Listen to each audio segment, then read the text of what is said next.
এই এলাকার মানুষ এখন মরণপণ দিয়ে হলেও এই পার্ক রক্ষা করবে। এই পার্ক রক্ষা হবেই। আমি একদম অনুরোধ করতে চাই, আমি একদম হুঁশিয়ারির আলাপে যেতে চাই। সরকার যদি জনগণের সরকার হয় তাহলে আজকে জনগণের এই যে দাবি, এই যে সমাবেশ, এই পান্থকুঞ্জ হাতিঝিল রক্ষার, সেটা তারা মেনে নিবে। এই পার্কগুলো মানে খুবই সামান্য অংশ অবশিষ্ট আছে, এই পার্কগুলোকে মুক্ত করে দিন। জনগণের যে পার্ক, এগুলো জনগণের কাছে ফেরত দিন। এখন আমাদের অবস্থান হলো যে এই পান্থকুঞ্জ আর কোনোভাবে আমরা ছাড়ছি না। এটা জনগণের পার্ক, জনগণের জন্য থাকবে। এখানে কার স্থাপনা আসবে না কার স্থাপনা যাবে এটা এখন দেখার বিষয় নয়। এই এলাকার মানুষ এখন মরণপণ দিয়ে হলেও এই পার্ক রক্ষা করবে।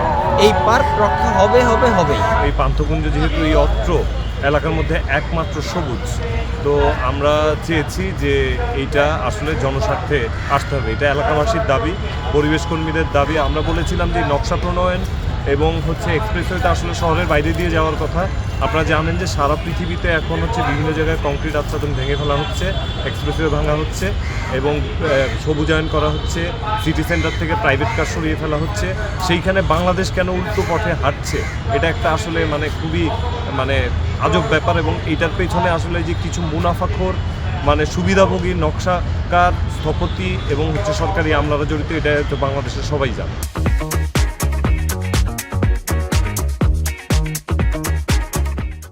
সরকারকে আসলে বার্তা দেওয়ার কিছু নয়, সরকার সব কিছুই জানে। সরকার যদি জনগণের সরকার হয় তাহলে আজকে জনগণের এই যে দাবি, এই যে সমাবেশ, এই পান্থকুঞ্জ হাতিঝিল রক্ষার, সেটা তারা মেনে নিবে এবং আসলে এটাতে জননন্দিত হবেন, জননিন্দিত হবেন না।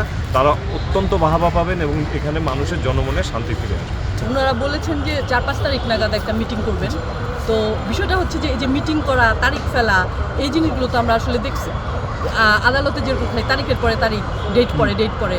তো এই ডেট পড়াগুলো যেন না হয় আর কি। এটা যাতে আসলে ডেট ফেলা, প্রতিশ্রুতি দেওয়া এসব না হয়। এবং এটাও যে আমাদের বয়োজ্যেষ্ঠরা, মুক্তিযোদ্ধা ওনারা বলার সময় বলছেন যে সরকারের প্রতি অনুরোধ, আমি একদম অনুরোধ করতে চাই, আমি একদম হুঁশিয়ারির আলাপে যেতে চাই যে আমরা আসলে ছাড়বো না, রাজপথ ছাড়ি না, এই টাইপের কথাবার্তা বলতে চাই।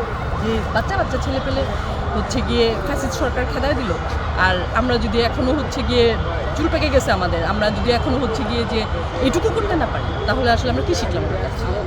জনগণের পার্ক জনগণকে ফেরত দিন। এই ধরনের প্রজেক্টগুলো যেগুলো আসলেই কতটা কাজে লাগবে জনগণের বা কতটা লাগবে কিনা, এগুলো পুনর্বিবেচনা করে এই পার্কগুলো খুবই সামান্য অংশ অবশিষ্ট আছে, এই পার্কগুলোকে মুক্ত করে দিন। জনগণের যে পার্ক, এগুলো জনগণের কাছে ফেরত দিন এবং আপনারা পুনর্বিবেচনা করুন।